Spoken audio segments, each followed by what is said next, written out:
Cumprimento a todos na paz do nosso Senhor e Salvador Jesus Cristo.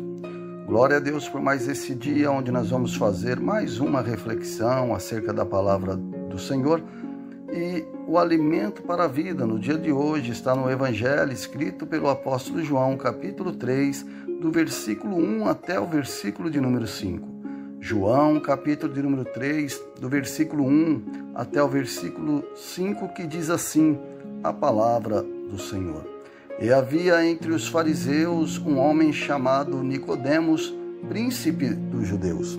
Esse foi ter de noite com Jesus e disse-lhe: Rabi, bem sabemos que é mestre, vindo de Deus, porque ninguém pode fazer estes sinais que tu fazes se Deus não for com ele.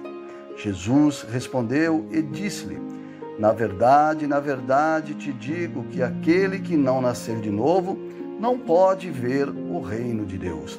Disse-lhe Nicodemos: como pode um homem nascer sendo velho? Pode, porventura, tornar a entrar no ventre de sua mãe e nascer? Jesus respondeu: na verdade te digo que aquele que não nascer da água e do Espírito não pode entrar no reino de Deus. Pai querido e Pai amado, em nome de Jesus, te agradeço por esses versículos lidos, Pai, e peço que através deles o Senhor venha trazer uma palavra direta do coração do Senhor ao nosso coração e que essa palavra venha ser mais uma vez uma palavra de cura, libertação, restauração espiritual, enfim, Pai, que venha ser uma palavra de transformação de vida. E eu peço, Deus, que a Tua palavra nesse dia alcance a casa certa, o lugar certo, a pessoa certa, a mente certa e que ela atinge, Pai, o objetivo para o qual ela está sendo mandada, em nome de Jesus. Esses versículos fazem parte da conversa entre Jesus e Nicodemos. E o assunto entre os dois era sobre o reino de Deus. Muitos acreditam que a mensagem principal ou central de Jesus é a cruz, mas não é. A mensagem central de Jesus é a chegada do reino de Deus. Tanto é que logo após João ter sido levado à prisão, o evangelista Marcos relata no capítulo 1, do versículo 14 e versículo 15, que Jesus veio para a Galiléia pregando o evangelho do reino de Deus e dizendo: o tempo está cumprido e o reino de Deus está próximo. Arrependei-vos e crede no evangelho. Foi Jesus também que disse que o reino de Deus é semelhante a um grão de mostarda. O reino de Deus está entre vós, e até quando nos ensinou a orar, ele diz: venha a nós o vosso reino. Portanto, a mensagem primordial de Jesus é a chegada do reino de Deus. E a cruz é a missão central. E faz parte, logicamente, da mensagem que é a chegada do reino de Deus. Jesus veio à terra para dar esta boa notícia. As boas novas para mim e para você. E esta boa nova é exatamente que o reino de Deus já chegou entre nós. Conforme está escrito em Lucas, capítulo 11, versículo 20. Mas se eu expulso os demônios pelo dedo de Deus, certamente a vós é chegado o reino de Deus. Mas qual era o interesse de Jesus em trazer uma mensagem sobre a chegada do reino de Deus? Esta preocupação de Jesus em trazer essa magnífica mensagem de esperança, demonstrando o seu amor incondicional à raça humana, era de desfazer a obra satânica. Conforme a primeira carta do apóstolo João, no capítulo 3, versículo 8, que está escrito: que quem comete o pecado é do diabo, porque o diabo peca desde o princípio. Para isto o Filho de Deus se manifestou para desfazer as obras do diabo. Na verdade, Jesus veio consertar aquilo que foi destruído pelo homem e pelo diabo.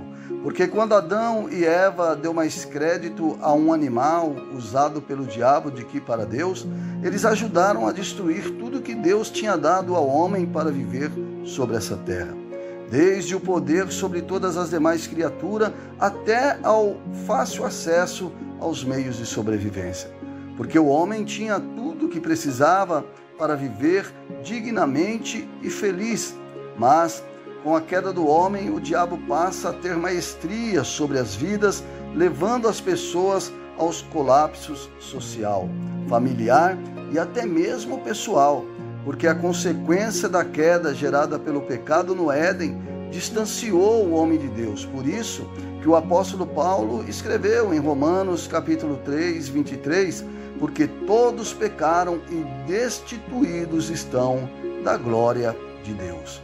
Deus não compactua com nenhum tipo de pecado, mas nunca deixou e jamais deixará de amar o pecador. E numa segunda oportunidade, ele resolve, através de um plano arquitetado com amor incondicional e de entrega, resgatar aquilo que estava perdido, pois andávamos sem destino, movidos pelas nossas próprias concepções e por aquilo que achávamos corretos, enganados pelo nosso próprio coração. Em Efésios capítulo 2, versículo 3, diz exatamente isso. Entre os quais todos nós também antes andávamos nos desejos da nossa carne, fazendo a vontade da carne e dos pensamentos, e éramos, por natureza, filho da ira, como os outros também. O homem, após o fracasso de Adão e Eva no jardim do Éden, a cada dia se afunda mais num abismo sem fim. Jó, no capítulo 8, versículo 13 e 14, ele declara algo extraordinário sobre o homem que se esquece de Deus. Ele diz: assim são as veredas de todos quantos se esquecem de Deus, e a esperança do hipócrita perecerá, cuja esperança fica frustrada e a sua confiança será como a teia de aranha. Mas, diante de todas essas circunstâncias, existe uma boa nova para todos nós. E esta boa nova é que é chegado o reino de Deus. E que pela misericórdia de Deus, todos voltaram a ter uma oportunidade de se restabelecer com Deus através de Jesus Cristo. De viver sob a influência do Espírito Santo, de voltar a ter esperança de vida, de olhar para Cristo e ver nele uma nova vida, de enxergar em Cristo aquilo que você não conseguiu enxergar em ninguém, encontrar em Cristo aquilo que você tanto procura ou até mesmo desistiu de procurar, deixar de viver em você e viver em Cristo. Sentir a verdadeira alegria de saber que existe um ser que deixou sua glória para resgatar você e eu do pecado, da morte e do inferno. Porque se o reino de Deus chegou, não há motivos para viver em trevas. E o melhor de tudo é que você pode experimentar a realidade da presença do Senhor em sua vida. Portanto, não deixe que nada roube de você esta oportunidade de se restaurar e viver como um filho na presença do Pai que te ama incondicionalmente. João capítulo 3, versículo de número 16 diz: porque Deus amou o mundo de tal maneira que deu o seu Filho unigênito para que todo aquele que nele crê não pereça, mas tenha a vida eterna. Amém e graças a Deus.